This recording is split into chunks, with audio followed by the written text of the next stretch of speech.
actually going to start with our main story tonight, which concerns Ron DeSantis, business Fred Flintstone. DeSantis has been all over the news this week, as he is seemingly every week. He appointed his political backers to a new Disney oversight board. He released a new book, The Courage to Be Free. And by the way, I have a little gift.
All right, good afternoon, everyone. The Subcommittee on Cybersecurity, Information Technology, and Government Innovation will come to order.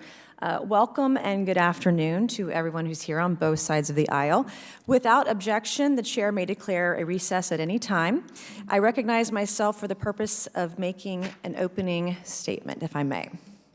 Thank you all for being here today, the time and the effort and commitment to this congressional hearing on artificial intelligence. As chair of this committee, I recognize myself for 5 minutes to provide an opening statement on this very important topic, which many of us here today are extremely passionate about. The field of artificial intelligence is rapidly evolving, and one of the most exciting developments in recent years has been the emergence of generative models. These models have shown the ability to produce human-like language and even generate images, videos, and music. While the potential applications of generative models are vast and impressive, there are also serious concerns about the ethical implications of their use. As we explore the potential of AI and generative models, it's essential that we consider the impact they may have on society. We must work together to ensure that AI is developed and used in a way that is ethical, transparent, and beneficial to all of society. This will require collaboration between government, industry, and academia to ensure that the AI we develop is reliable, trustworthy, and aligned with public policy goals. Moreover, we must consider the operational and legal responsibilities of companies that use these models. AI can help us make better decisions, but we must also ensure that those decisions are ethical, unbiased, and transparent. To achieve this, we need to establish guidelines for AI development and use. We need to establish a clear legal framework to hold companies accountable for the consequences of their AI systems. The federal government has an important role to play in the development and deployment of AI.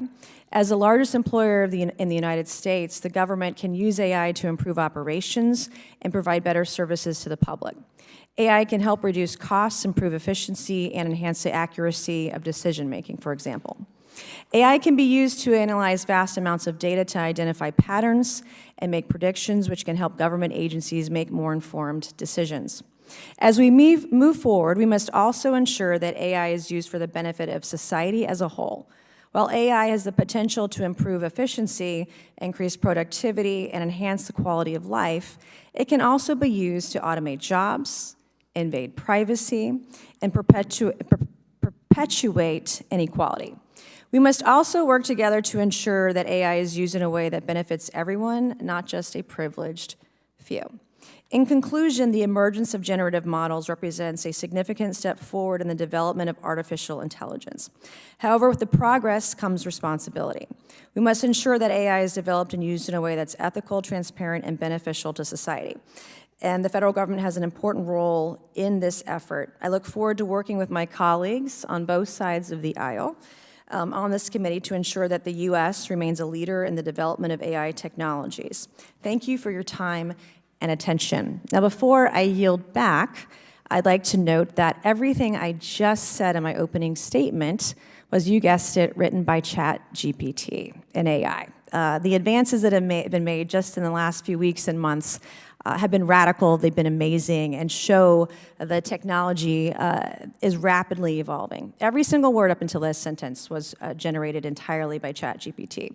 And perhaps for the first time in committee hearing, I know Jake Auchincloss did a statement on the floor a couple weeks ago, but I believe this is the first opening statement of a hearing generated by ChatGPT or other AI models.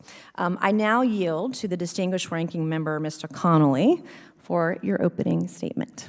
Thank you, Madam Chairwoman, and let me first thank you for reaching out on a bipartisan basis to talk about this subcommittee and our agenda. I really appreciate that, and I wish more committees and subcommittees operated that way. And I think we had fruitful conversation. We actually had a meeting with certain cyber officials of the executive branch while we're in Munich at the security conference. And again, I just appreciate your approach and hope we can collaborate and make music together over the next 2 years. The Cybersecurity, Information Technology, and Government Innovation Subcommittee has dedicated its first hearing to examining advances in artificial intelligence and its revolutionary impact on society. This decision reflects our membership's interest and commitment to exploring, understanding, and implementing emerging technologies. Last Congress, Chairwoman Nancy Mace, Representative Rokana, and I introduced the Quantum Computing Cybersecurity Preparedness Act, which encourages federal agencies to adopt post-quantum cryptography. I'm also pleased the bill was signed into law just a few months ago. I look forward to future bipartisan collaboration as we define the problem sets associated with AI, design solutions, and that promote innovation while simultaneously mitigating the dangers and risks inherent in AI technology. The federal government has a historic, necessary, and appropriate role guiding and investing research and development for new and emerging technologies. The Defense Advanced Research Projects Agency, DARPA, the well-known research and development agency of the United States Department of Defense, is responsible for the development of myriad emerging technologies.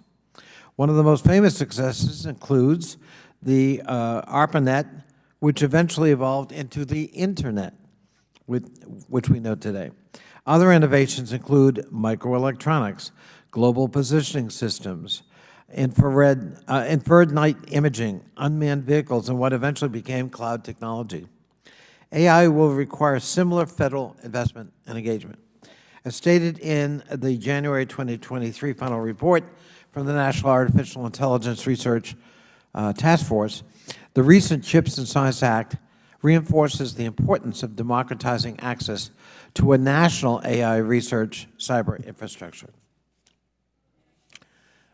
U.S. talent in frontier science and engineering, including AI, and the report calls for $2.6 billion over the next 6 years for the purpose of funding national AI research infrastructure. While government certainly plays a role in R&D, a very important role, it also has a regulatory role. Congress has the responsibility to foster careful and thoughtful discussions to balance the benefits of innovation with the potential risks of emerging technology. A recent National Bureau of Economic Research report found that AI could save the United States healthcare industry more than $360 billion a year and be used as a powerful tool to detect health risks. A GAO report predicts AI could help identify and patch vulnerabilities and defend against cyber attacks, automate arduous tasks, and expand jobs within the industry. As with all technologies in the wrong hands, AI could be used to hack financial data, steal national intelligence, and create deepfakes, blurring people's abilities to certify reality and so further distrust within our democracy. AI can cause unintentional harms. GAO found that certain groups, such as workers with no college education, tended to hold jobs susceptible to automation and eventually unemployment. Another concern relates to machine learning and data. ML, machine learning, uses data samples to learn and recognize patterns, such as scanning hundreds or thousands of pictures of lungs to better understand pulmonary fibrosis and revolutionize medical care. But what happens if those lung samples only come from a homogeneous portion of the population? And that medical breakthrough is inaccurately applied. When it comes to data, equity is accuracy and must ensure data sets include as much and as comprehensive a universe of data as possible. It is paramount that during this hearing, we begin to create a flexible and robust framework, particularly for government's use of AI, to protect democratic values and preemptively address social, economic, and moral dilemmas AI might raise. During the last Congress, this committee voted to pass the AI Training Act and the AI in Counterterrorism Oversight Enhancement Act with bipartisan support.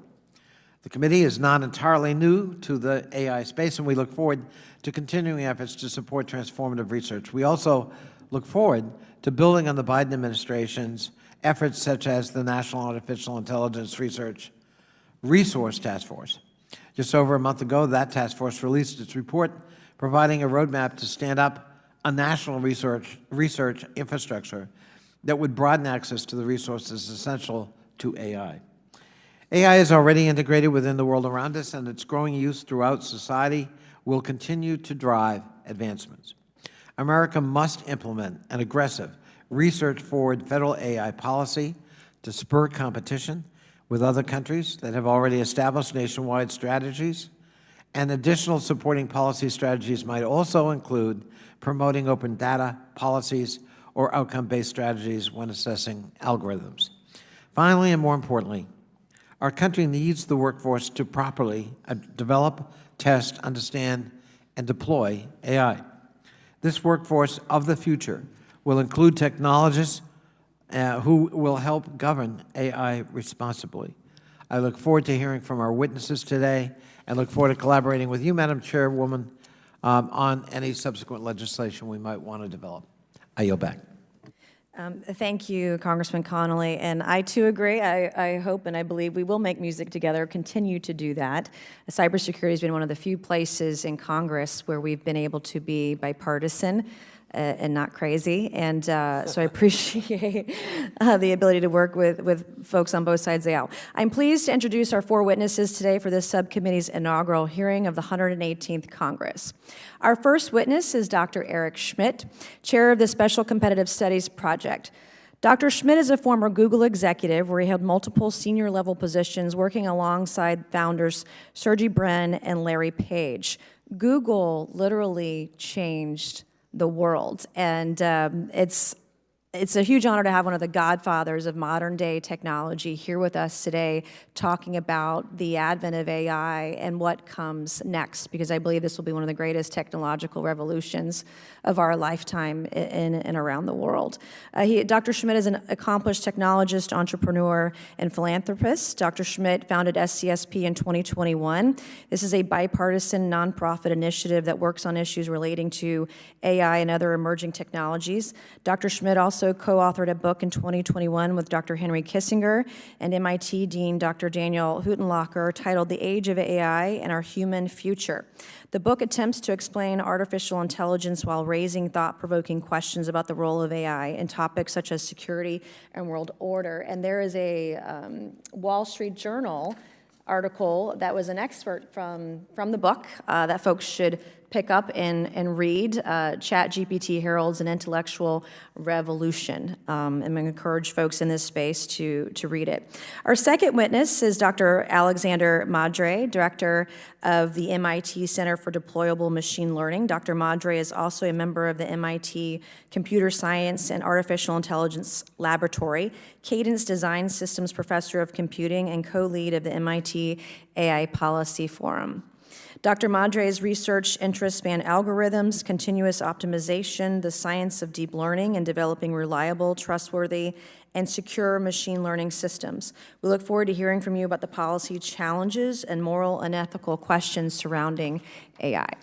Our third witness is Dr. Scott Crowder, Vice President of Quantum Computing at IBM and Chief Technology Officer, IBM Systems, Technical Strategy and Transformation. Dr. Crowder's responsibilities include leading the commercialization effort for quantum computers and accelerating innovation within development through special projects. The subcommittee is very interested in learning more about quantum AI and how quantum computing may someday change the way AI models can store, process, and even report data. Our fourth witness is Ms. Merva Hickok, Chair and Research Director for the Center for AI and Digital Policy. We welcome everyone who's here today, and we are so pleased to have all of you here this afternoon. Pursuant to Committee Rule 9G, the witnesses, if you will please stand up and raise your right hands. Do you solemnly swear or affirm that the testimony you are about to give is the truth, the whole truth, and nothing but the truth, so help you God? Let the record show that the witnesses all answered in the affirmative. Thank you, and you may be seated. We appreciate all of you being here today and look forward to your testimony. I want to remind the witnesses that we've read your written statements and they will appear in full in the hearing record. Please limit your oral arguments to 5 minutes initially. As a reminder, please press the button on the microphone in front of you so we can all hear you when you're speaking. When you begin to speak, the light in front of you will turn green, and after 4 minutes, the light will turn yellow, and then the red light comes on after your 5 minutes has expired. And we would ask that you please try to wrap up your comments at that time so that all the members who are here today as part of this subcommittee will get a chance to speak and ask you all questions. I would like to first recognize our first witness, Dr. Schmidt, to please begin your testimony. Chairwoman and Ranking Member, thank you so much, all of you, for spending some time on this incredibly important issue. I've been doing this for 50 years, and I have never seen something happen as fast as this round. It took 5 days for ChatGPT to get to 1 million users, and now we have it being used here in Congress. And if you look throughout the country, throughout America, throughout the world I live in, machine learning in the broad form has taken it by storm. I'm used to hype cycles, but this one's real in the sense that enormous amounts of money are being raised to implement and build these systems. The sense to me is that this moment is a clear demarcation, a before and an after. And in our book, Age of AI, which you kindly mentioned, we actually talk about this is actually more than just an industrial strategy. It's actually a new epoch in human experience. That the last epoch, of course, was the Age of Reason 400 years ago, which came from essentially the printing press and the Reformation and things like that. The ability to have non-human intelligences that we work with and occasionally have to deal with is a major change in human history, and not one that we will go back to. And you can imagine, if you speculate 10, 20, 30 years from now, at the rate at which this innovation is going, what it would be like to having these non-human intelligences in the midst, right? A topic for another day. The two most interesting things that have emerged in the last year have been large language models. And large language models can be understood as a system that was originally built to predict the next word, the next sentence, the next paragraph. But if you make them big enough, and when I say big, I mean huge, to the cost of $100 million, $200 million to build them, they appear to have emergent properties. They have what is technically known as capability of overhang. In other words, we don't know exactly what they know. Although we do know they know an awful lot of things that are wrong, but we also know that they have a lot of insights. This has spurred an enormous industry and a set of competitors that will be emerging in the next month or two. It's literally that fast. So boom, boom, boom. The other one is the term generative AI, which for me is largely focused on the ability to generate new language, new pictures, new videos, and so forth. It's reasonable to expect that in the next few years, a great deal of the content that we consume will be generated for us. Now, these are very, very, very powerful technologies. And the impact on society is going to be profound, and I don't think any of us understand how broad and how deep it will go. When I look at some of the issues that you all should face, I think the most obvious one is what do you do about how people interact with the platforms? And I'll offer 3 principles. One is the platforms need to know where the content came from, and they need to be able to tell you. This is to avoid misinformation, Russian actors, that sort of thing. You need to know who the users are. Even if you don't tell the end user who they are, there needs to be some notion of who they are and where they came from. True anonymity hidden behind a paywall would allow nation-state attacks. And the third is that these systems have to publish how their algorithms work, and then they have to be held to how their algorithms work. Those simple principles, I think, will help us manage the extreme cases here. Everyone in this room wants the U.S. to win in this.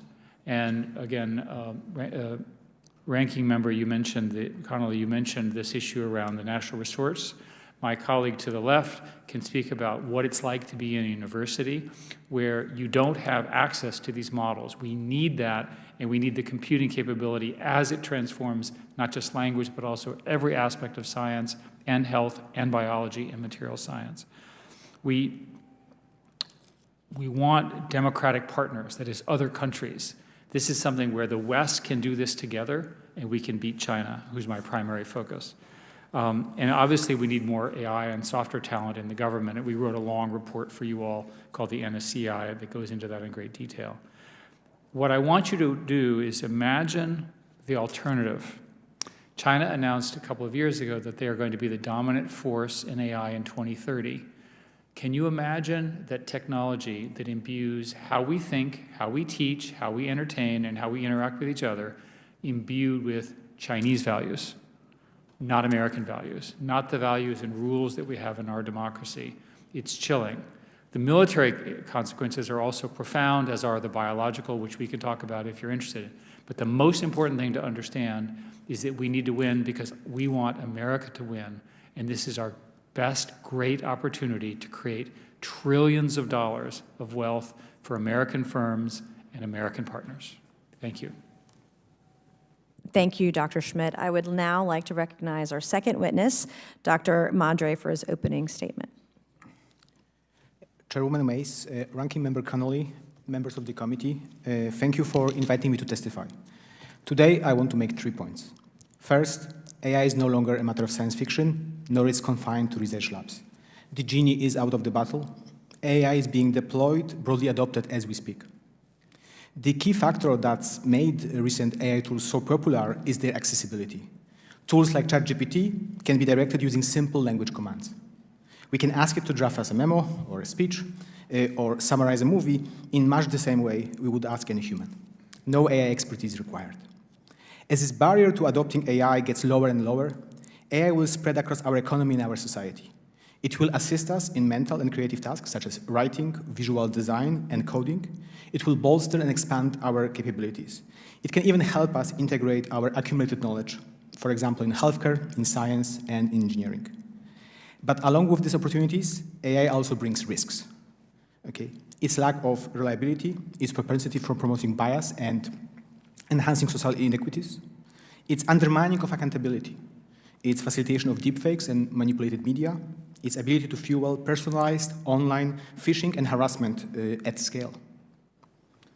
It's critical we proactively identify these emerging risks and develop clear and actionable ways to mitigate them. While doing that, we need to recognize, though, all the positives of AI and balance them against the negatives. In the end, the impact of AI is not a foregone conclusion, as much as rapid progress of AI might suggest otherwise.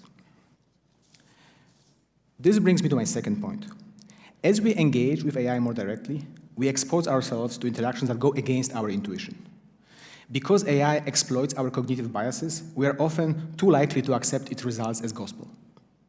Indeed, as we are able to communicate with AI tools so easily, so seamlessly, it's natural for us to think of them as human.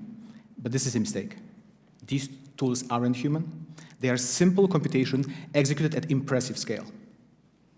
By treating them as human, we fool ourselves into thinking that we understand how AI tools behave. We fool ourselves into thinking that we can straightforwardly adapt policies designed for humans to work in AI-driven contexts. Indeed, our intuition often fails us. Take ChatGPT. Given a question, it can write a really convincing answer, even if everything it's writing is factually incorrect. It can trick us into thinking the answer is credible by using prose that sounds like human experts. Therefore, an unmitigated reliance on such tools in our day-to-day lives, or even worse, in our education, can have disastrous consequences. It can erode our analytical and reasoning capabilities. The final point I want to make is that we also need to pay attention to how AI is deployed. That is, if we focus solely on what I have discussed so far, we'll have a major blind spot. A key feature of emerging AI systems is that they can be used as foundation on top of which other systems are being built, forming what I would call AI supply chain. The upstream of this chain are organizations that create the foundation AI tools, like ChatGPT. And here, very few players will be able to compete, given the highly specialized skills and enormous capital investments the building of such systems requires. In contrast, we should expect an almost Cambrian explosion of startups and new use cases downstream of the supply chain, all leveraging the capabilities of upstream AI systems. This leads to a couple of policy-relevant observations. First, the limited number of large upstream systems may introduce new challenges, such as hidden systemic fragilities or structural biases. Imagine, for instance, if one of these upstream models goes suddenly offline. What happens downstream? Second, AI systems won't be developed by a single entity. They will be products of multiple AI systems glued together, each from a different place. These composite systems will become even harder to predict, harder to audit, harder to regulate. For instance, who will be responsible and legally liable when something goes wrong? Third, this AI supply chain can redistribute power, control over where, when, and how AI is used. These factors will be paramount from a societal standpoint, from a geopolitical standpoint, from a national security standpoint. To conclude, let me say, we are at an inflection point in terms of what future AI will bring. Seizing this opportunity means discussing the role of AI, what exactly we want it to do for us, and how to ensure it benefits at all. This will be a difficult conversation, but we do need to have it, and have it now. Thank you for the opportunity to speak with the subcommittee. I look forward to the questions. Thank you, and I would like to recognize our third witness, Dr. Crowder, for your opening statement. Chairwoman Mace, Ranking Member Connolly, and distinguished members of the subcommittee, thank you for this opportunity to testify before you today. Today I represent IBM Quantum, where we have two goals: to bring usable quantum computing to industry and research, and to make our digital infrastructure quantum safe. We have a network of over 200 industry and research partners exploring the use of quantum computing for business and science, and have developed technology to make the transition to quantum safe cryptography easier. There's a common perception that classical computers can solve any problem if they're just big enough. That's not the case. There's a whole class of problems that classical computers are not good at and never really will be. When I talk to leading US companies about their unsolved problems that, if solved, could bring them huge economic benefit, these types of problems turn up everywhere. Some of these long-standing problems could be solved with a combination of quantum computing and artificial intelligence. Quantum computing is a rapidly advancing and radically different computing paradigm, which could launch a new age of human discovery. Just 7 years ago, the notion of a quantum developer didn't exist. IBM was the first to put a real quantum computer on the cloud, and at the time it was just 5 qubits. Today, IBM has systems over 400 qubits. And if we continue on this technology roadmap, by the middle of this decade, we'll have 4,000 qubit systems, and we'll demonstrate the first practical use of quantum computing. IBM alone has deployed over 60 systems, and our 500,000 registered users have published over 2,000 research papers.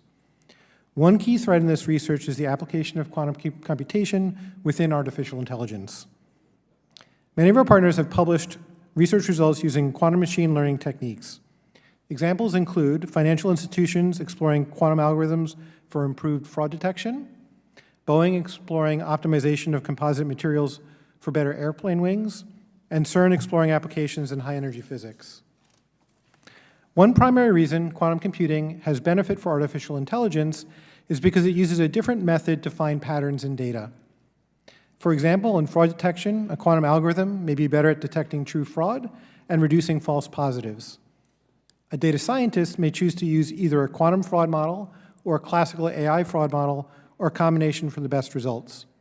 Put simply, quantum will be another computational tool to use to improve AI results. Generally, we see the future of computing as a combination of classical, specialized AI, and quantum computing resources. It will not be based solely on classical bits, but rather built upon bits and neurons and quantum bits or qubits. This will enable the next generation of intelligent, mission-critical systems and accelerate the rate of science-driven discovery. Researchers, companies, and governments that leverage this technology will have a distinct competitive advantage. That leads to a critical point. When one examines the financial commitment other countries are making in quantum computing, our belief is the US government investment in driving this critical technology is insufficient to stay competitive. At its inception in 2018, the $1.7 billion National Quantum Initiative stood as a leading public investment. Today, the planned global public investment in quantum technology is estimated to exceed $30 billion, with China at $15 billion. It is critical that we not only reauthorize the NQI, but also increase this investment in the critical area of research of use of quantum computers for mission-critical applications. The same importance for ethical and trustworthy AI applies whether classical compute or quantum compute underpins the solution. We know that trustworthiness is key to AI adoption, and the first step in promoting trust is effective risk management policies and practices. Companies must have strong internal governance processes, including, among other things, designating a lead AI ethics official responsible for its trustworthy AI strategy, and standing up an AI ethics board as a centralized clearinghouse for resources to help guide that strategy. IBM has implemented both, and we continue to advocate others in the industry to do likewise. Additionally, it's important to establish best practices for AI bias mitigation, similar to BSA's framework published in 2021. It's difficult to pinpoint the precise benefits and possible challenges presented by any new emerging technology. Quantum computing is no different. However, those countries that make investments in this transformative technology today will reap benefits in the years to come. Those countries that do not will be at a competitive disadvantage in the future. At the same time, countries will also need to invest time and energy in developing an appropriate regulatory environment that supports the adoption of trustworthy AI regardless of the underlying compute technology. Thank you again for inviting me to testify, and I look forward to today's discussion. Thank you, and I would like to recognize our fourth witness, Ms. Hickok, for your opening statement. Thank you so much. Good afternoon, Chairwoman Mace, and distinguished members of the committee. I'm Merve Hickok, Chair and Research Director for Center for AI and Digital Policy. It's an honor to be here today, and thank you for the opportunity to testify. CIDP is a global research organization based in DC. We educate and train future AI policy leaders, collaborate with AI policy experts around the world. We also publish AI and Democratic Values Index, analyzing AI policies and practices across 75 countries. I also train and build capacity in organizations on responsible AI development and governance. And prior to CIDP, I was in the corporate world as a senior leader at Bank of America Merrill Lynch, responsible for recruitment technologies internationally. I provide this background because we believe in the promise of AI. However, we also know that AI systems, if not developed and governed with safeguards, have negative impacts on individuals and society. We believe that AI should first and foremost serve members of the society, their rights, their freedoms, our social, moral, and ethical values. The title of the hearing today asks if we're ready for a tech revolution. My brief answer is no. We don't have the guardrails in place, the laws that we need, the public education, or the expertise in the government to manage the consequences of the rapid technological changes. Internationally, we are losing AI policy leadership. Domestically, Americans say they are more concerned than excited by AI, making important life decisions about them, knowing their behavior. AI systems now produce results we cannot assess or replicate. Opaque systems put governments, companies, and individuals at risk. AI expands our research and innovation capabilities. However, it also replicates existing biases in the datasets and biases in the choices of the developers, resulting in disadvantaging people with disabilities in hiring, for example, inaccurate health predictions for patients of color, offering women lower credit, lower home valuations, innocent people being arrested due to biased facial recognition. We are now debating generative systems, which produce synthetic text, image, video, and audio. These systems will certainly add to our creativity. There is no doubt about it, but they're already impacting the original creators. They will also be used by malicious actors to fabricate events, people, speeches, and news for disinformation, cyber fraud, blackmailing, and propaganda purposes. I give this testimony on International Women's Day, when unregulated, opaque AI systems deepen discrimination and online harassment against women. Both governments and private companies know that public trust is a must-have for further innovation, investment, adoption, and expansion. Companies, large and small, are calling for regulatory guidance. Administrations of both parties have called for trust for the AI. President Trump, Executive Order 13960, explained that ongoing adoption and acceptance of AI will depend significantly on public trust, and AI should be worthy of people's trust, and that this order signals to the world U.S. commitment to develop and use AI underpinned by democratic values. The order characterized trustworthy AI as being lawful, respectful of civil rights, accurate, reliable, safe, understandable, responsible, transparent, accountable, and regularly monitored. Office of Science and Technology has recently published Blueprint for an AI Bill of Rights, a critical policy framework underscoring similar qualities for AI, emphasizing democratic values and civil rights. President Biden has called for bipartisan legislation to keep companies accountable and reiterated the same principles: transparency, accountability, and safeguarding our values. We very much support this committee and its bipartisan nature, but there are real challenges ahead, and I will conclude with a few recommendations towards those. We really need the Congress to hold more hearings like this, explore the challenges, the risks, and benefits, and hear from the public and those impacted. We need the Office of Management and Budget to move forward with the long-delayed rulemaking for the use of AI in federal agencies as per the executive order. We need to build multidisciplinary capacity in federal government to ensure the workforce understands the benefits and risks of AI. We need the wider workforce to understand benefits and risks of AI as well. We need R&D capabilities expanded beyond a handful of companies, campuses, and labs, and demand trustworthy AI with our research agenda. I urge you to act now to enact the legislation reflecting the bipartisan nature. Absent a legislative agenda or implementation of AI policy, American people, American companies, and allies are lost about U.S. AI policy objectives. Thank you. And thank you. And I think one of the things that sticks out to me today is actually this is the first AI hearing this Congress in the U.S. House of Representatives, but also this same day the U.S. Senate had their first hearing on AI on this subject matter. They beat us by 4 hours this morning at 10 a.m. But I would now like to recognize myself for 5 minutes for a few questions of our panelists.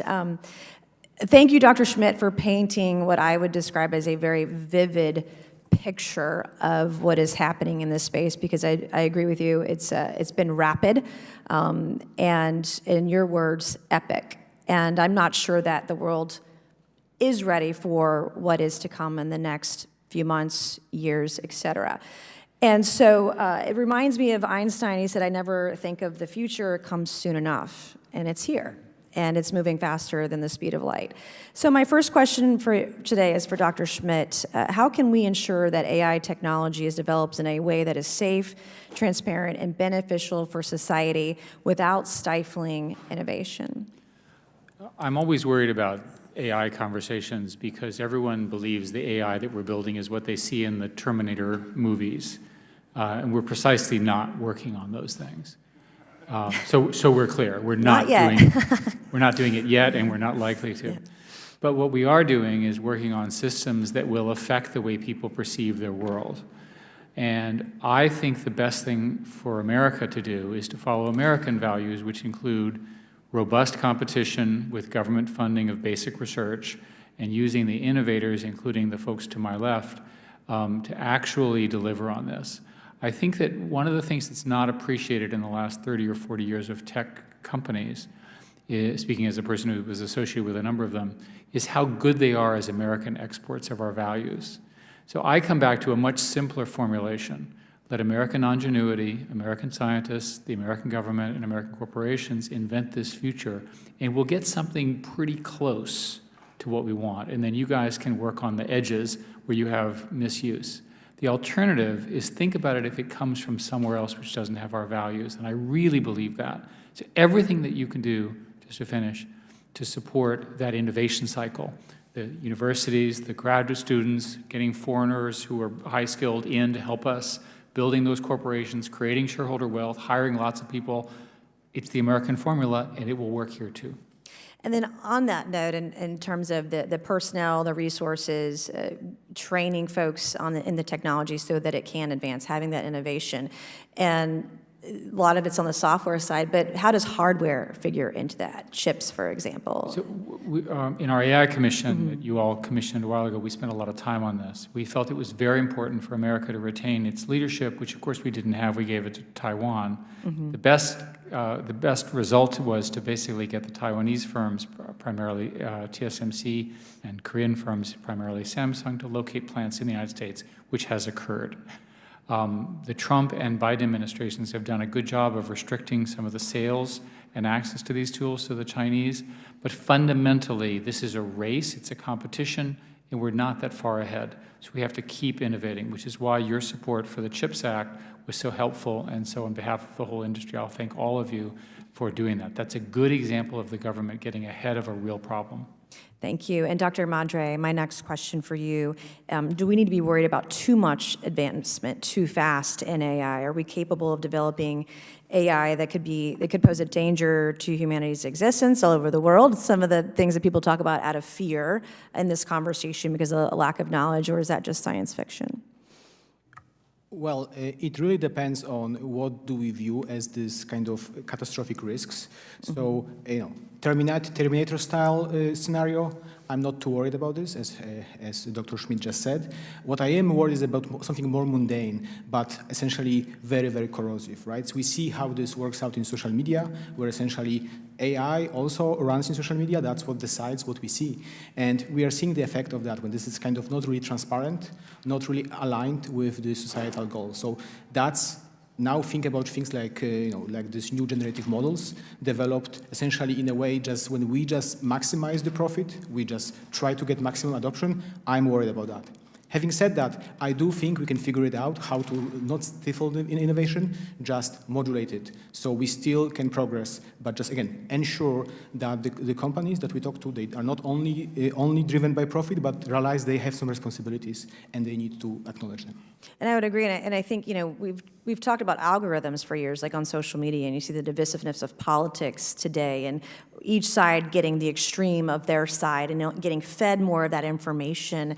I sort of feel like it would be, we're putting it on steroids with the immediate future of what the advances in AI might be. What are your concerns there? Yeah, so essentially, I think saying that this might be like social media on steroids is very much justified. So again, now technology like ChatGPT will be so much more pervasive than social media, and essentially we don't exactly know what will be the effects on our thinking here, or like the way our children learn to think. Do they just fully trust what ChatGPT tells them, or do they learn how to reason? So again, I'm really worried about this, but I think, and that's where the government really needs to step up. We can, with enough of involvement with the government, which I think might not be too much in context of social media, well, here we have to do it differently, and I think then we will do well. Thank you. I would now like to recognize my esteemed colleague, Mr. Connolly, for questions. Thank you so much, Madam Chairwoman.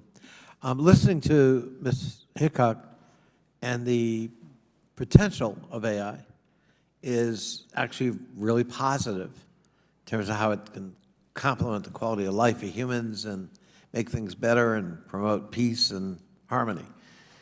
But we know that technology can be used for good and evil. And I'm listening to what you just said, Dr. Madri, in terms of your hope for the government's role. And yet, if you look at social media and you look at technology in general, Congress has been very reluctant to get into the game of regulation. And as a result, awesome power has been developed by and deployed by entrepreneurs who became billionaires in largely Silicon Valley without any interference by the government. They make all kinds of massive decisions in terms of content, in terms of what will or won't be allowed, in terms of who gets to use it, et cetera.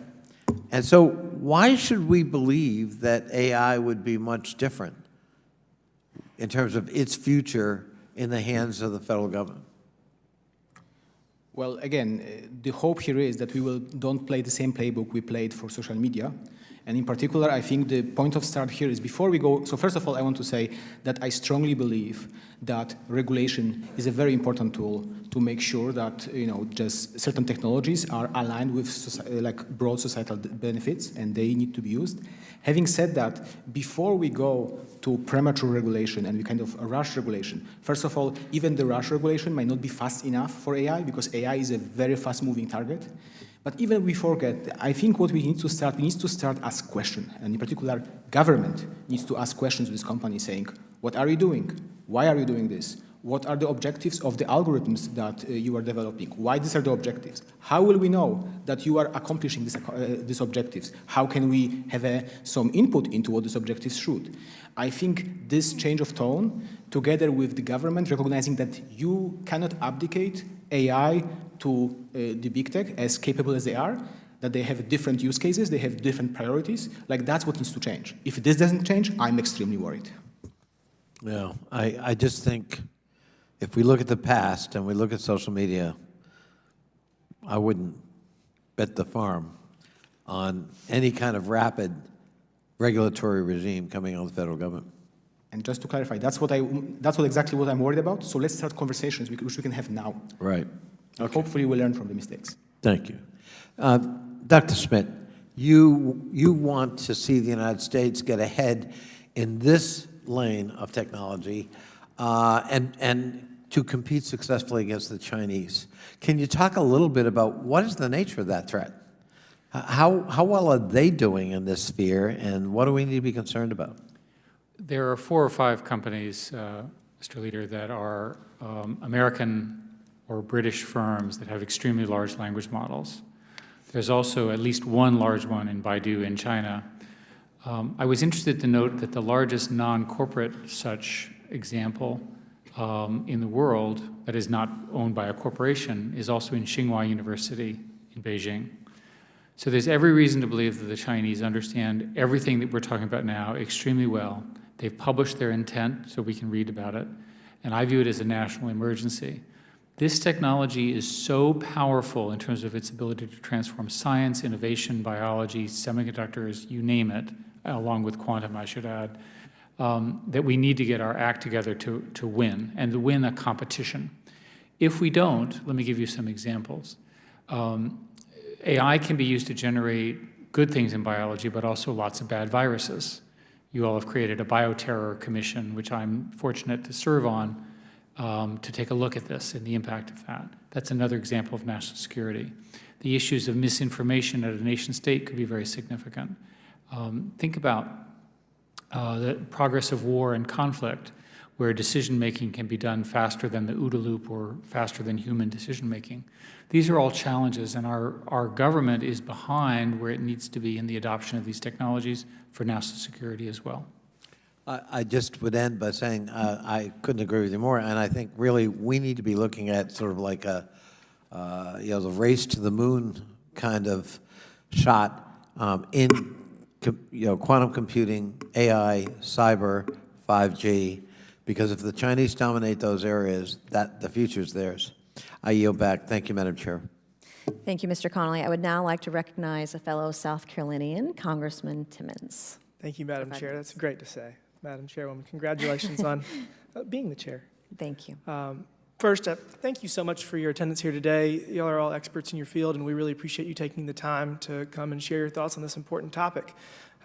Congress is grappling with technology. Our country's grappling with technology, and we're doing our best to try to figure out a regulatory environment that fosters innovation and allows economic growth while managing the potential adverse impacts that technology can have. Obviously, we're working on cryptocurrency and digital assets, and that's a major challenge for us.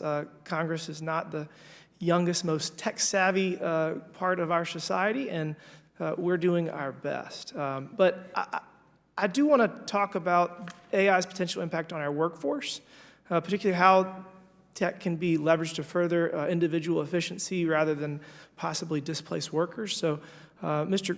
Crowder, I want to start with you. What are the most promising use cases for AI as a tool in the workforce, and how do you anticipate AI will influence industries such as the financial services sector?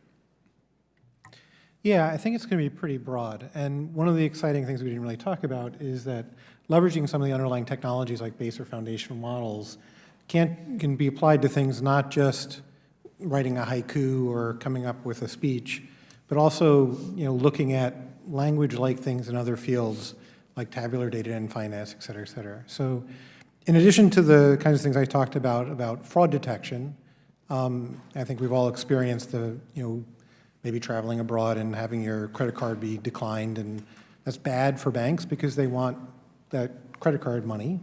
So even a small percentage improvement in false positives is a lot of money for our financial institutions. So there's lots and lots of applications. But to your point, I think we need to look at AI as augmenting what humans can do as opposed to replace. And I think good utilization of AI is to make our workforce more efficient. And I would argue one of the things that we do a good job in the United States is funding basic science, but we also need to look at how do we encourage our workforce to be able to use the technology as opposed to just develop the technology. Because I think the use of AI is going to be a differentiating factor on making the United States government as well as our companies more effective and more competitive. as businesses try to compete in the free market, they're inevitably going to try to cut costs and replace workforce with technology. How are we going to manage that challenge? It's a good question. I don't know if I have a perfect answer for it, but I think having a more productive workforce that is focusing on value creation, I think at the end of the day is what really drives success in business. And the more that you can automate tasks that aren't really value creation, so you can free up your workforce to create value, I think that's good. And I think that's a more positive way of driving additional productivity as opposed to thinking about it as removal of cost. Sure. Dr. Schmidt, what jobs do you think will be created in the wake of AI, and what jobs do you think will be threatened? I think one of the general comments to make is I've spent 20 years listening to the theme that jobs will be lost because of technology, and today we have a huge shortage of workers to fill jobs in America. The biggest category is truck drivers. Remember how truck drivers are going to be replaced by automation. So it looks to me like the most likely scenario in the next 20 years or so is not enough people to fill these jobs. And the best way to get people who can fill those jobs is to have them have better tools, better education, better knowledge, and a partner, if you will. All of the evidence that I've studied indicates that having a digital partner increases your wage. Right? Literally, when you're using a computer to help do the job has a higher salary. So it looks to me like as we get more diffusion of this technology, on average, jobs go up. There are jobs that are lost, there are jobs that are created. Sure. I couldn't imagine my life without Google, Apple, and Amazon. I feel like I'm attached to my phone, and I haven't been to the grocery store in 3 years, and it's great. So I'm sure that this is going to create additional opportunities to make my life more efficient and make me more capable of having a greater impact. So I appreciate that, and thank you, Madam Chair. I yield back. Thank you. I now recognize Congressman Lynch for 5 minutes. Thank you, Madam Chair, and congratulations to you and to the ranking member. Dr. Schmidt, in March of 2021, the National Security Commission on Artificial Intelligence released its comprehensive, I think it was like 800 pages. It actually defended itself against the risk of being read by its sheer thickness. But right after your report came out, I was the chair of the National Security Subcommittee, and we invited you to testify regarding that. I see your staff all nodding. They have painful memories of this, I'm sure. But we invited you in, and we went over the report. It had 16 major recommendations, and then probably another 20 other subsidiary ancillary recommendations. I'm wondering if you could talk about the progress or the lack of progress we've made over these 2 years now since you last testified before this committee about this issue. You had some very pointed recommendations, for DARPA, you had recommendations and action items for Congress, for the executive, for this interagency task force that you envisioned.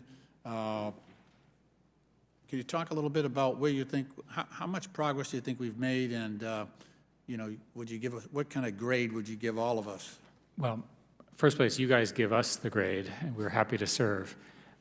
I would say about half of our recommendations have been adopted through the NDAA and other processes. We were kind enough to write the legislation for you as a hint, and you all were able to adopt it fairly quickly, and it worked. The area that I'm most focused on right now is basically the training problem, and I just don't see the progress in the government to reform the way it hires and promotes technical people. As part of our AI report, we proposed a civilian, essentially, training academy for digital skills. And there are various different forms of this, but I don't think the government is going to get what it needs unless it has a program which is modeled on the military academies, but for civilians, where civilians get trained in technology in return for serving in the government in a civilian capacity to help the government out. This is a young person's game. These technologies are too new. You need new students, new ideas, new invention. I think that's going to be the fastest way to get it. I don't think the government's going to get there without it. That'd be my highest, I think that's the largest omission. Is there a way, so I actually was confronted with this same problem in my district, where a lot of high-tech firms, biotech firms, moving into the district, and I grew up in the local public housing projects, and those kids, our kids weren't getting those jobs. So I founded a charter school that focuses on STEM, basically, you know, math, science, technology, and it's doing really, really well. But it's one school, you know, out of 100. And is there a way to? I'm not so sure it's efficacious to try to take somebody who's coming out of high school or in college and then make them a tech person. I think it's a much longer runway and better chances of success if we start at a very early age. I mean, is there any thoughts about, you know, I mean, you know, we're having problems with our public education system anyway, but is there a way to amp that up at an early age, in early grades, to produce the type of workers that you envision will be necessary to maintain our edge, not only in artificial intelligence, but everything else we got to do? Israel does something interesting in this area. If you're 15 or 16 and a math prodigy, they actually put you in a special school that's combined with their mandatory military training. I'm not suggesting the mandatory military training for our math people. God knows how they would do. But the important thing is identifying the talent early and then getting it into the right track. And again, the educators to my left can talk about this at more length. But I think that at a federal level, the easiest thing to do is to come up with some program that's administered by the states or by leading universities. Every state has a big land-grant university that's interested in this, and getting them money so that they can build these programs and then they get paid back for that with service. I like those models, and that's a model that takes your idea and scales it. There is a lack of money to build these systems at scale, and so that idea or some variant of it would do it. Alexander? Thank you.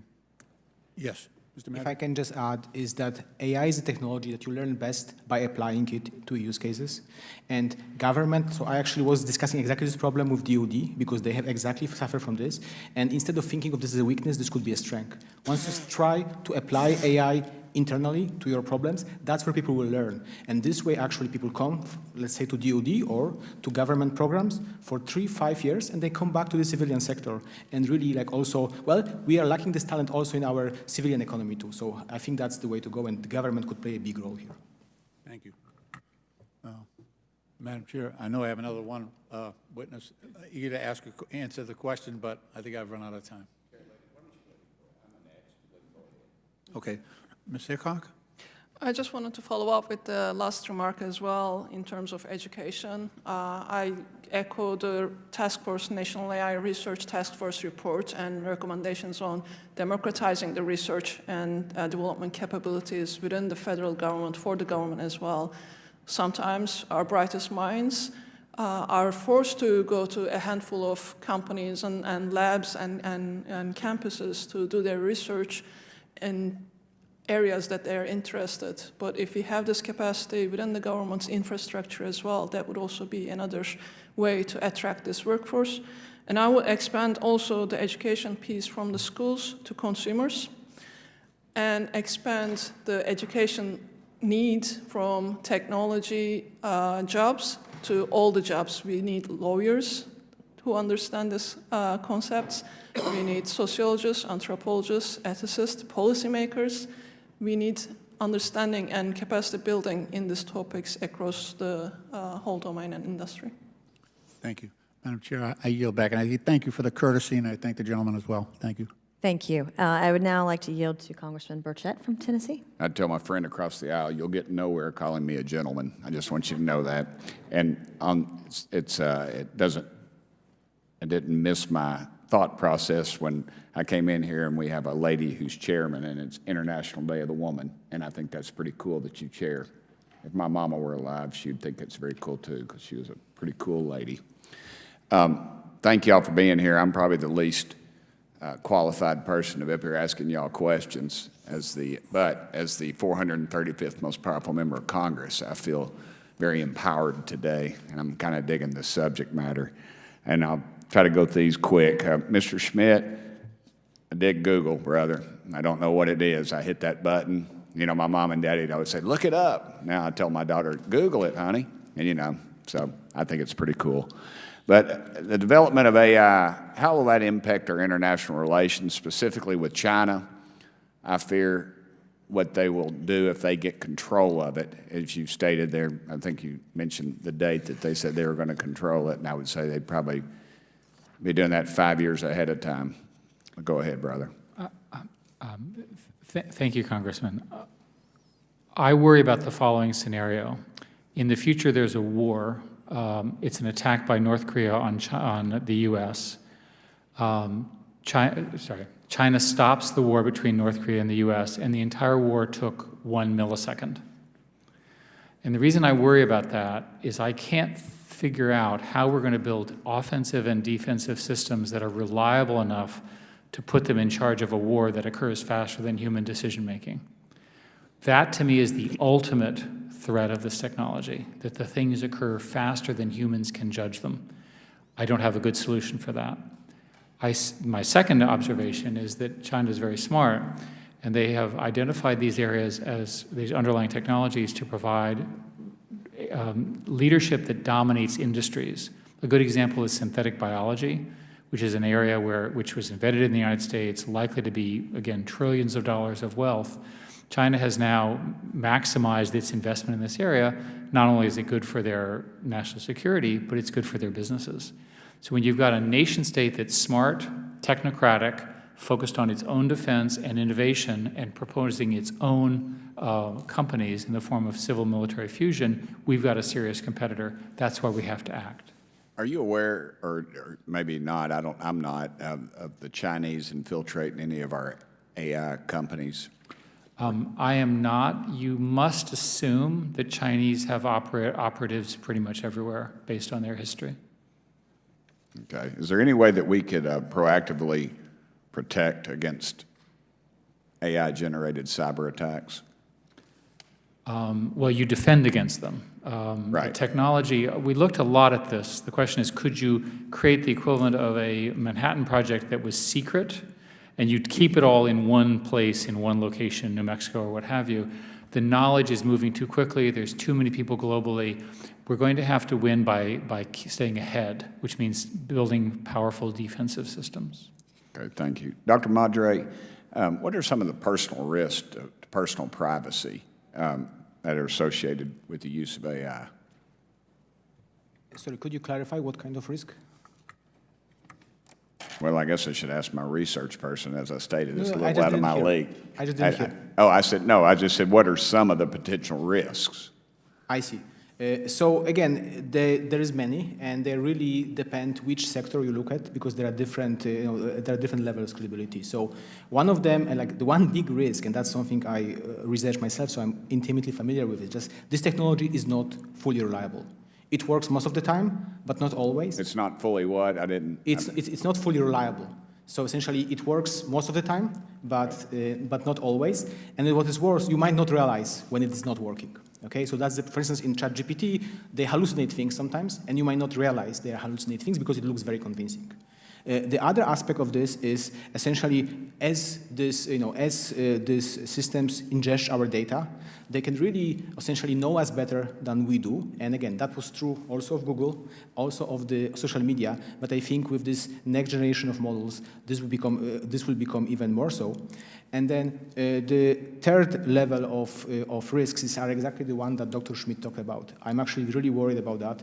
Not even about the actual war happening, but us preparing for the war, like something can go wrong. And it becomes like when things are happening within a millisecond, like we have no good intuition or no good ways to actually figure out how to make it safe. Okay, thank you. Running out of time, but Dr. Crowder, real quickly, how will the quantum computing impact the security of encrypted data? In the long term, quantum computers, someone proved on a blackboard that a lot of our current cryptography, how we basically send keys around and how we digitally sign things, eventually will get broken by a quantum computer. The good news is that people have come up with algorithms that quantum computers are not good at solving and classical computers are not good at solving. So our challenge is really transitioning from the cryptography we use today to that new form of cryptography. And we want to do that as quickly as possible once we've got really safe standards, because we're worried that people will take all the data today and decrypt it later. So for some applications that doesn't matter, but for a lot of applications that makes a big different deal. Okay, thank you. I've run out of time. Chair Lady, thank you, ma'am, very much. You did a great job. I would now like to recognize Congressman Mfume. Thank you very much, Madam Chair. Again, my real thanks to you and the ranking member for having discussions that led us to this point. This, for lack of a better term, has scared the hell out of me. And I thought I knew something about AI. I'm bopping around on the campus talking to students and in a classroom now and then teaching them, but what I've heard today is unlike anything I have ever heard, particularly in terms of our national security. I think the chairwoman mentioned or quoted Einstein a few minutes ago. He also said that great minds have always encountered violent opposition from mediocre spirits. And I don't know if you're encountering violent opposition, but I think you're encountering a great deal of inattentive or unattentive population groups who, just for whatever reason, are not paying attention to what's going on. It is very scary, and I would strongly support, Madam Chair, any future hearings on this. I just don't think that we have much of a choice. It's that imperative. And Dr. Schmidt, you said it was a national imperative, almost a national emergency. That got my attention, and it will keep my attention.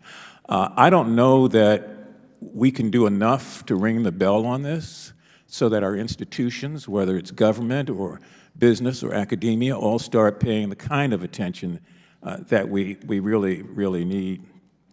Dr. Madry, you in your testimony talked about the overarching points, and the fourth one you talked about was that we pay attention, critical attention, to the artificial intelligence supply chain, that it will structure the distribution of power in a new AI world. Could you take just a moment to explain that?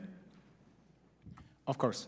So essentially, the way AI is being deployed right now is no longer that there's just one entity who gathers the data, trains the model, and applies it and deploys it to a given task. The way things happen is that there is a supply chain. In particular, with these new generative models, like they are very expensive to train, but they are very capable. And essentially what happens is that one of these companies, and there is very few companies that can afford training such a model, they essentially develop it and then let other companies build on top of it. So think of this as just like having initial capability and just adjusting it. For instance, you have a model like ChatGPT, it is able to summarize text and understand to some extent the text. So maybe you have a hiring tool that then you build on top of it that essentially uses this capability to screen the resumes and something. There's many risks there, but this is just an example. So we are having this kind of supply chain of interdependencies. And again, we have upstream, where there's very few players, there's a very few critically important models on which a lot of economy depends, and then there are all these interactions between these other things. So this is something that now you have to think, there's the ecosystem. I see. Yeah. I see. This sort of boasting that China has been doing that by 2030, they will be the dominant player, is scary also. And the fact that the universities in Beijing and elsewhere are openly sort of trying to develop this and develop thinking that way, and that it's only 7 years from now makes me, again, very concerned. I'm going to talk about risk for just a moment, and then my time will have expired. This whole notion of a war and decisions being made with the use of AI in a millisecond that counter and then counter the decision. I don't know to what extent the military establishment, I assume they're looking at this as much as you are, but it is interesting. Now, I'd like to ask also, there are, as you know, fallible algorithms. You know better than I. They're just misleading or they're incorrect. what happens in consumerism, in business and law enforcement, in military contexts that frighten you the most as risk as a result of an infallible algorithm? Any of you?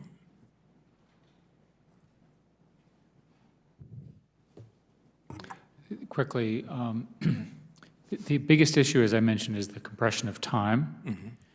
Let's assume you have time.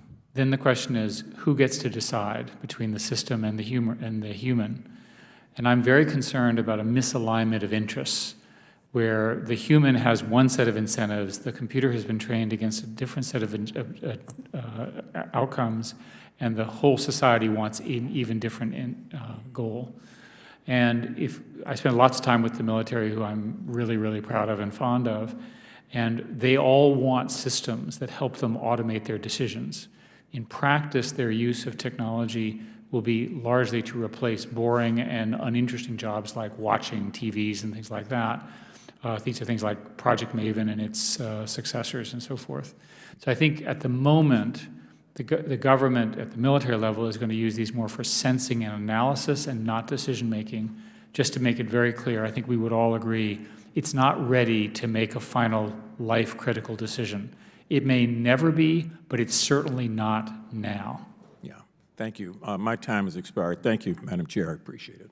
Thank you. Great questions. I would now like to recognize Congressman Burleson. Thank you, Madam Chair. I, for one, am not afraid of the advent of AI. In fact, I want to welcome our future overlords. But I will say, I do see a lot of promise. You know, working in healthcare technology, we see an amazing opportunity to be able to comb the data records of patients, be able to use, be able to take that data and be able to accurately diagnose better than probably any medical professional possibly ever could, to a greater degree of accuracy what you might be facing. To me, there's tremendous opportunity, but I also do recognize some of the threats, obviously. To that end, my question for you, Dr. Schmidt, first is that given the state, the size and scope of the equipment that's necessary today, we're limited to what actors do have the ability to use AI, right? So at least we know who has access to it, who's utilizing it. It's not like we have people in a Nigerian criminal syndicate using AI at this point. Is that correct? I can assure you it's coming because of diffusion. Basically, the models are trained very expensively, but when they're used for inference, which is where they answer questions, it's quite simple. So I would expect us to see terrorists, other bad actors begin to use this technology in ways that we should anticipate. But at this point, they would have to access it on another platform. Someone would have to spend the resources to develop the tech, to house the data, et cetera. And Professor Madri can help me here because we work together. The simplest way to understand it is the training part is really expensive, but that you can take the trained information and put it on a laptop, and then it can be used. So unfortunately, in this scenario, all you need is a computer or a phone to do your evil acts. Okay. Dr. Crowder, my question to you relates to the quantum computers. These are machines that you just couldn't walk around, handheld devices, right? Can you walk us through what it takes what the environment requirements are, what it takes to have a quantum computer? Yeah, I mean, we deploy them right now in regular data centers, but they're not laptops, they're not mobile phones. They're large, complex systems, and they're very, very hard to calibrate and manage, and that's a major trade secret of how to keep them up and running. That's probably going to be true for quite a while. So, right now, we don't actually sell systems, we sell cloud access, because there's a small number of people who know how to actually keep them running, operating, et cetera, et cetera. So, obviously that has some benefits from a IP protection, security point of view as well. And so this is being used at what scale? How many businesses or? Yeah, so we have over 200 partners and we carefully select what regions of the world we do business in, and carefully select who we partner with. But we've got over 200 industry and academic and research partners who are leveraging. We've got about 26 computers right now that are accessible via the cloud. To that end, I know that from other testimony, from other hearings, we've been hearing that the Chinese government often has a pattern of sending students to American universities who then are able to glean data in working in cooperation on some of these projects. Are you aware of that activity? Not personally aware of that activity. We obviously are very, for business reasons, for our, whatever you want to call them, crown jewels or most protected IP, we're very careful not to, we're very careful who is part of that work. And then, again, my last question to you is, in the subject of quantum entanglement, has that had any real-world applications or potential real-world applications? Right now, nobody, from our perspective, have proved that there's practical use, which means it's better than simulating it or just using classical computers. But we think that's going to change in the next very soon amount of time. The computers are getting rapidly advancing, and we think by the middle of this decade, there will be practical use. We're working with a lot of U.S. companies on applications today. Like I mentioned a couple of them before, like Boeing on looking at better airplane wing optimization materials, fraud detection for banks, looking at medical health records and trying to predict more efficient treatment for patients with healthcare life sciences companies. We have a big partnership with Cleveland Clinic, looking more broadly across life sciences.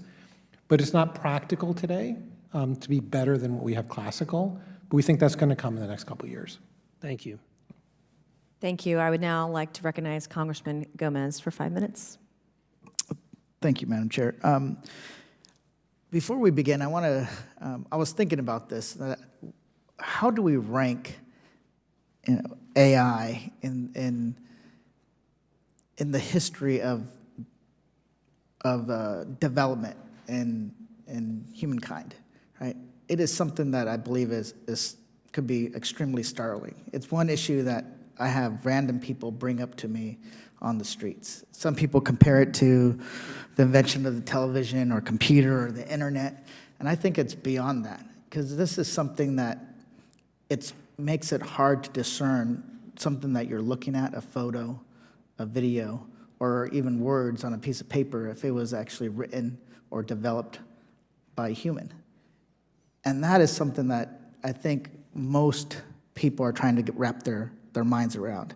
How is this revolutionary technology going to fundamentally change the way we live our lives, the way we interact with one another, the way we interpret information that's coming in?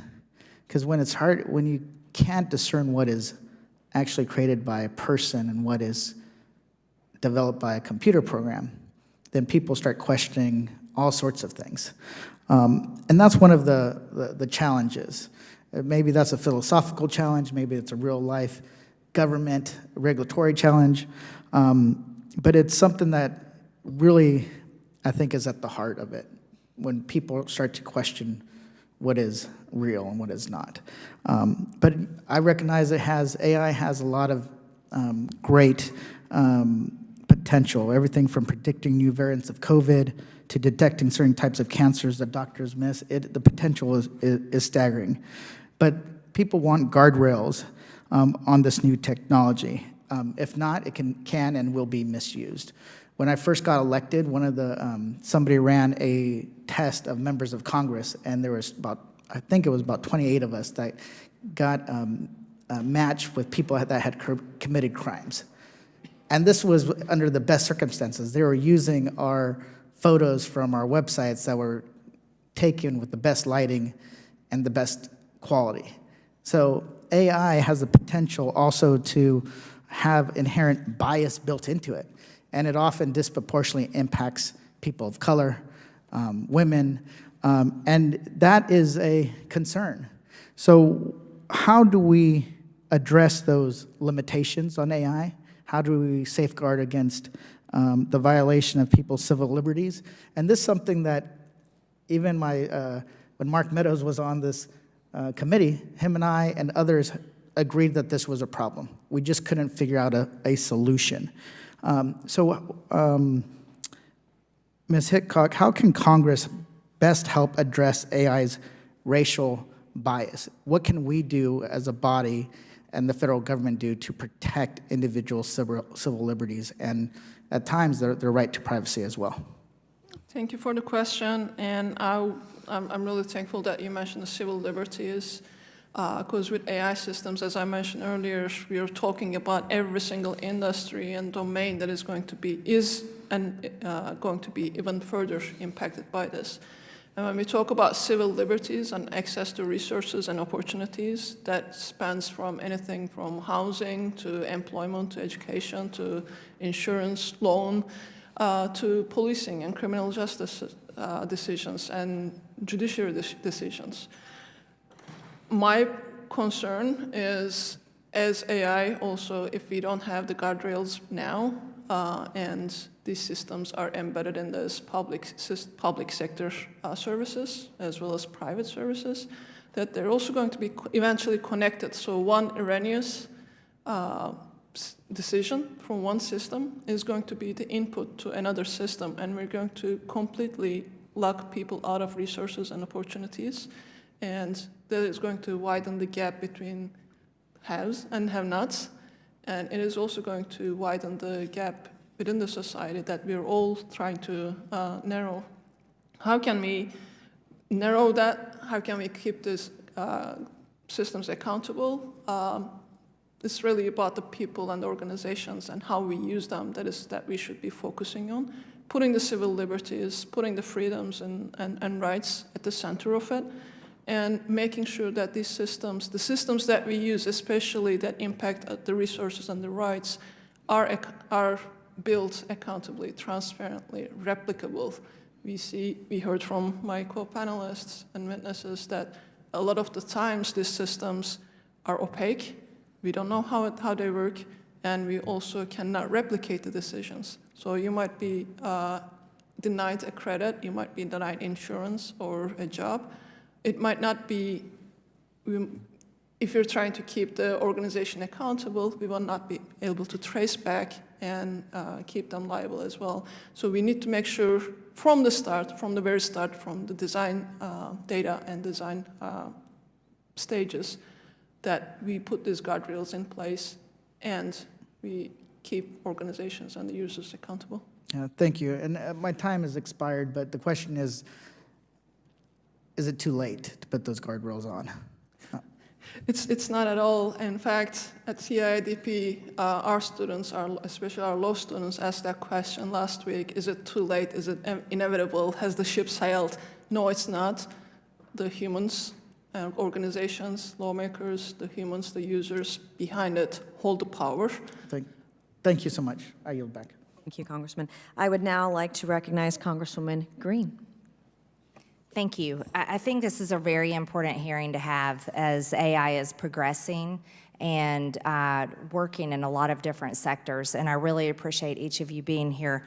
I'm definitely not an expert in AI, but I would like to talk about the fears and concerns that people in my district and people all over the country have when it comes to AI. We certainly don't like the idea of AI replacing humans and replacing people, especially when it comes to jobs. And so when there's headlines like Alphabet announcing 12,000 job cuts globally while Chief Executive Officer singled out AI as a key investment area, that's what people start to think about. Or when Microsoft announces its $10 billion investment in OpenAI just days after saying it would lay off 10,000 employees, those are the kinds of things people think about. Now, there's a difference between robotics and AI. Obviously, robotics are a good thing. For example, tightening bolts or moving heavy objects like in manufacturing, we really appreciate that. But when it comes to AI being able to be smarter than humans or replace humans on the job, I think that's a major concern especially for a country that's over $30 trillion in debt and an economy that's struggling. This is something also concerning for education. Learning that ChatGPT scored higher than many people on the MBA exam that was administered at Penn's elite Wharton School, that's definitely concerning, especially when thinking about how that could affect education. Just recently, ChatGPT is currently banned in New York City schools over cheating concerns. But then you think about what would this look like if AI became teachers, especially after the devastation caused to children's education levels, but also more importantly, kids being taught at home on computers. That was more devastating to them. The idea that AI could replace software engineers, journalists, graphic designers, that's also extremely concerning. So I think these are important conversations to have. But something that happened, I just learned about in researching for this hearing, was that there are scams that happen to people where AI is so intelligent, it's able to imitate people's voices and images. And there's been people taken advantage of in horrible ways where they've gotten phone calls from who they thought was their loved ones, but was not. And their loved one, which was really an artificial intelligence voice mimicking their loved one, was calling for help in serious distress, and then they got scammed out of a lot of money. That's terrifying and concerning that can happen. But another thing that happened recently was when San Francisco officials voted in December against a controversial measure that would have allowed police to deploy robots to use lethal force in extreme situations. But this happened after the San Francisco Board of Supervisors came a week. It was a week after the board voted to approve the policy to allow what people called killer robots. But this is what people think about when they think of AI. They think of a robot that has the artificial intelligence to replace the police officer. But then the application to the military is where I thought was pretty concerning. Dr. Schmidt, I wanted to ask you, because I took to Google on this issue, and I saw a headline that said AI's impact on warfare will be as big as nuclear weapons. And I also saw another headline that said Eric Schmidt is building the perfect AI warfighting machine. So I thought you'd be the perfect person to ask about this. Could you explain a little bit? Let me be clear, that's for the benefit of the United States. Only if it's in the United States' hands, though, Dr. Schmidt. And it will be. The trends in the military are fundamentally autonomy and drones and intelligence sensing gathering. The military spends most of its time looking at things and trying to analyze it. So in the near term, the benefits to the military are profound.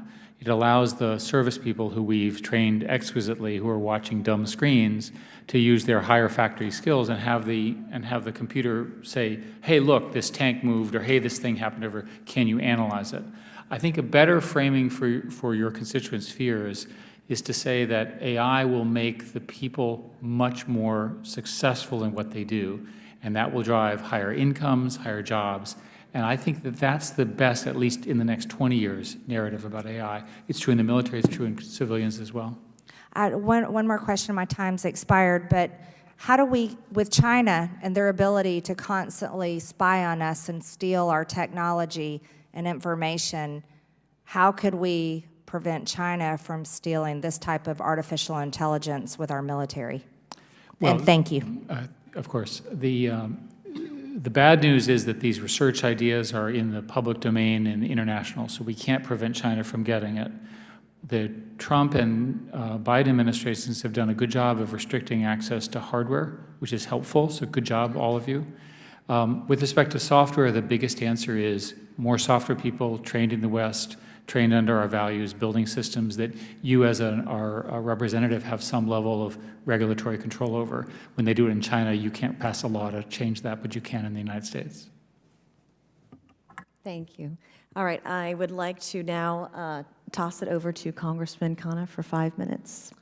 Thank you, Madam Chair, and thank you for your leadership, for your bipartisan cooperation and collaboration on the quantum bill and the approach you've taken to work across the aisle.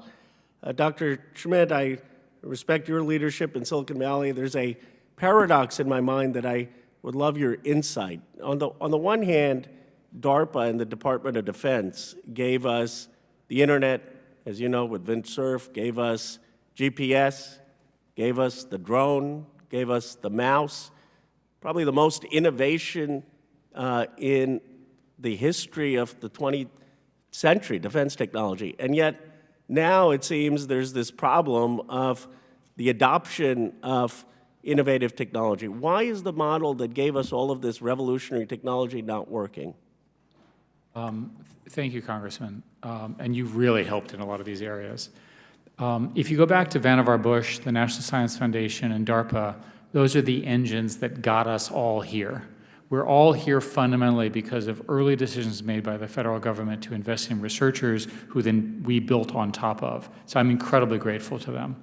In the case of the government, and in particular the military, those innovations go into a bureaucracy that is not organized in a way to take them. And a simple example is software. The military is organized around procurements of a 15-year cycle and complicated bidding among a small number of contractors. That's not how software works. And a number of us have worked hard to get software treated more as a continuous process. But the military, for example, would benefit by a large expansion of a number of more software people just fixing stuff, making things work, making them smarter. That's a simple thing that you could do. To that end, what do you think about an actual service academy around technology, cyber, AI? We looked hard at creating a military service academy and when I was doing the AI Commission. And the military has really, really good people in their academies. And what they do is, because of the way military promotions work, you take some brilliant person, you make them go stand guard duty for a while, which is stupid. Sorry, to be blunt. It's much better to change the HR policies, which the military is trying to do now. In particular, Secretary Brown in the Air Force is trying to create a technical path to keep these people. That's how you solve that problem. And let me give the rest of my time to Alexander. Yes, so I just wanted to add, because this is a very important question that you asked. So I actually happened to co-lead and co-develop at MIT an executive education class, AI for National Security Leaders, which essentially hosts a number of general offices from Pentagon and other places to come and learn about AI. And this is a 3-day program. Half of this program is not about AI. It's about organizational management aspects. So essentially, this is what we recognize. There is a lot of frustration in DoD, in your top military leaders, that the technology is developed. DARPA did their part, although they should do more, particularly in generative languages. But then we hit the bureaucracy, and there's just a lot of organizational problems that are kind of silly, that the DoD is completely crippled in terms of adoption of AI. So that's where we need the attention.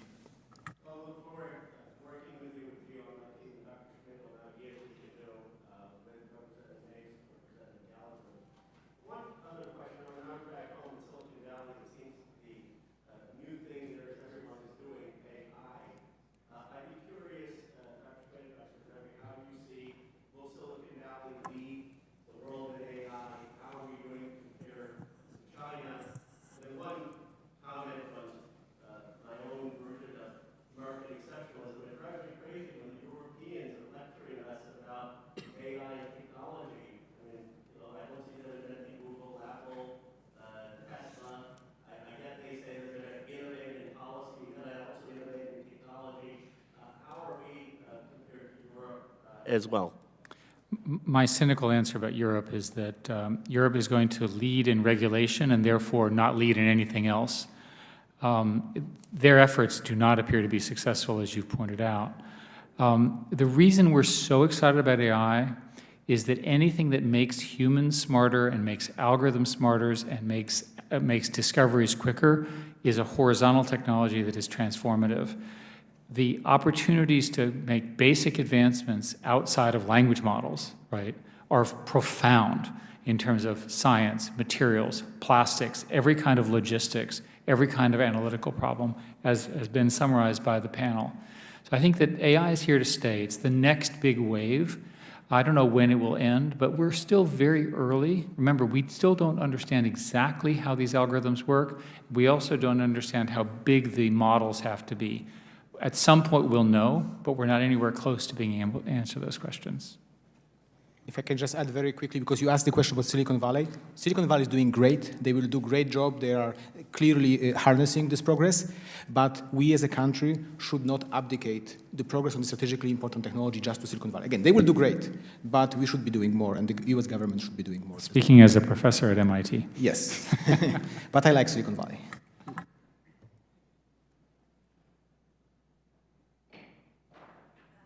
There we go. In closing this afternoon, first of all, I just want to thank you all of our panelists, for your time and your talent and everything that you've shared with us today. This will be, Congressman Mfume, the first of a series of hearings that I hope that we'll have on AI. I don't think that we're ready for what's going to happen in a very short period of time, and I think if it's not happening already, it will be in the next 5 years where AI will be programming AI. And then what's next? And so this was a great first discussion to start this conversation about what we need to be talking about in regards to this. So in closing, I want to thank all of our panelists once again for your insightful testimony today. You've given us a tremendous amount to think about, and AI was created by humans, but that doesn't mean that it's going to be easy for all of us, especially up here on the Hill, to grasp what is before us and what is imminently coming. We appreciate the panel's expertise and ability to shed light on the state of the science and the broader societal implications that policymakers must consider. And I would like to yield to the ranking member, Congressman Connolly, for your closing remarks. Thank you so much, Madam Chairwoman. And I found this an intriguing conversation, but wanting more. And like Mr. Mfume, I think we've opened the door to a lot further in-depth exploration, hopefully by this subcommittee and by the Congress. Because there are lots of issues we have to face. And while you may be right, Dr. Schmidt, about dismissing the Europeans as regulators but not innovators, on the other hand, given what we heard from Ms. Hickok and Dr. Madry about the need for some federal intervention here, there have to be guidelines and guideposts, and so that we're off on the right foot and not facing profound issues later on where the technology is advanced and we never either anticipated it or addressed it. Maybe there are things we can learn from the Europeans in the regulatory guidelines, either things not to do or things to do. But at any rate, I just think there's a lot more for us to explore. And I really appreciate this being the first of a series of hearings. Thank you, Madam Chairwoman. I yield back. Thank you, and I look forward to working with everyone on both sides of the aisle on this issue. It's very important. With that and without objection, all members will have 5 legislative days within which to submit materials and to submit additional written questions for the witnesses, which will be forwarded to the witnesses for their response. If there is no further business, without objection, my first subcommittee stands adjourned. Thank you.